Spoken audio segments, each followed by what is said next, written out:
We watched Crime 101. An elusive thief, eyeing his final score, encounters a disillusioned insurance broker at her own crossroads. As their paths intertwine, a relentless detective trails them, hoping to thwart the multi-million-dollar heist they are planning. It's about 140 minutes. I like this movie. I had a really good time with it. I think it's interesting, and Bart Layton, for somebody who doesn't have a ton of filmography behind him, this movie stays pretty intense basically the whole time. There's just this intensity that stays present from start to finish. There's not a time where it kind of lulls, although there are a couple of times where it feels the plot is languishing a little bit. It's not because there's no intensity to it. It's just because it seems like it's going off on a tangent. It's based on a book, well, a novella by Don Winslow, which is called Crime 101. Called such, not just because all of the crimes are on US Route 2101, but Hemsworth's character in the book has like, oh, this is Crime 101. These are what you do, and this is, it's like a running monologue, I believe. And there are some significant differences, but overall, I think it does a great job emulating what is supposed to be presented. There are some significant differences between the novella and the movie here. Most notably, Hemsworth's character, he's bordering on like rhythm with the tism, unable to like look people in the eye. He doesn't have that Steve McQueen aura, which it seems like he's supposed to have in the book. And I don't know, I kind of like it because he's got like that social anxiety where he clearly grew up with nothing and now has money, but A, doesn't know what to do with it, and B, doesn't know how to not seem like a suspicious guy. Overall, I think it's presented well. It just has it's got a weird energy. All of his scenes with Monica Barbaro are kind of bizarre because they seem very stilted, where you're only really seeing basically passing glances of what her relationship is with him and how he can't answer any of her questions. He can't play like the Newlyweds game or like an icebreaker because he doesn't know how. And it seems very suspicious. It's actually kind of weird that Barbara sticks it out for as long as she does. I love Ruffalo in this because I loved him in Task. I think it's presented really well. He's very clearly the straight arrow detective who now is at a crossroads. He's having what would be for a younger detective a midlife crisis. His life is changing. It's all coming to a head, the affair with his wife.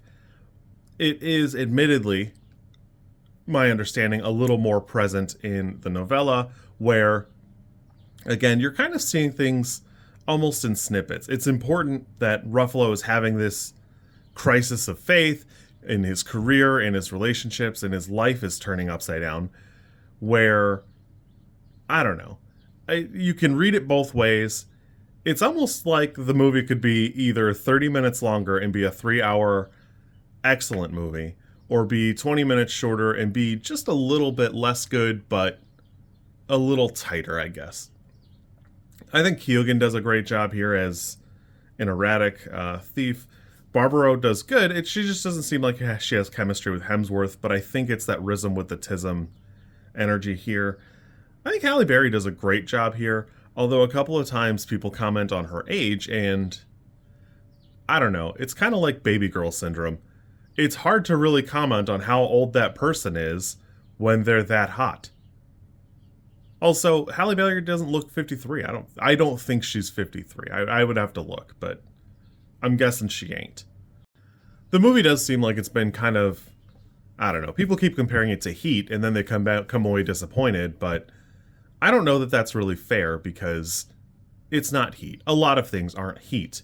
It's just a crime drama. It's like a thriller, but it ain't Heat. And not everything should be. In every way that matters, it shouldn't be, and there's no reason for it to be Heat. I had a pretty good time with this. I think it's really good. I will admit that the vibe in the book seems like it's a little different. I had somebody pull up some snippets for me, and I did a little bit of digging around. There's a significant difference, and it feels like a couple of times you're being pushed to read a little bit too far between the lines for my liking to fully grasp what we got going on here, but I still had a good time with this. I think it's really good. If you're looking for a crime thriller, I think this could be it. I don't think the stakes have to be gigantic for it to be this good, and especially here where the money even isn't even, for the last heist. It's not so significant that, it'd be a life-changing amount, but not buy an island amount. And I think that that's a big deal because there's a great intensity to this movie. The whole time it stays super crisp, super sharp. You're still never sure what's going to happen. And there's remarkably very little actual violence. So much so that when there's actual violence on screen, you're a little like taken aback and stuff. Whoa, I can't believe that's going on. And I think it's important because there's an element of it where it's not necessary all the time for cars to be flipping over or gigantic explosions to be in intersections or 40-car pileups to be left in your wake. There can be minimal violence and still be a really good movie. There's still a lot of stuff going on. I thought this was good. I had a really good time with it. This is probably an 8 for me. I could see a 6. Again, it really could stand to either be a touch longer and flesh out a couple more of these things a little bit better, or it could probably cut a couple of like the B and C plots. And I hate suggesting that because it seems like, hey, why don't you cut these female characters out? Because I just don't really need to see Mark Ruffalo's wife. It probably could come up in a passing conversation. And while I liked seeing Monica Barbaro, I don't know that that really lent itself that much to the conversation, but it is very important to Hemsworth's character. I just wish that were handled just a touch better, because they even make the comparison to Steve McQueen later in the movie, and the problem is, I think he's supposed to seem like he is emulating Steve McQueen, and it just doesn't come across on the screen. I think Hemsworth's doing a great job, but it's directed in such a way that, it leaves a little bit to be desired. I did have a great time with this. Super good. I hit the movie theater 3 times this weekend. I didn't see Wuthering Heights, and I still saw 3 bangers. You kids be good. I will catch you later, and have fun. If you like this content, I'm supposed to ask you to like, comment, and subscribe. I think like is here, and comment is probably down there, and subscribe over there somewhere too, I think. I don't know how many times this like snippet is gonna make it into a video. Everybody says you should do it this way, and I always thought it was just like an annoying thing other YouTubers did. And as you know, I am bad at editing, so if you like it, great, I'm happy for you. If you don't like it, I'm sorry.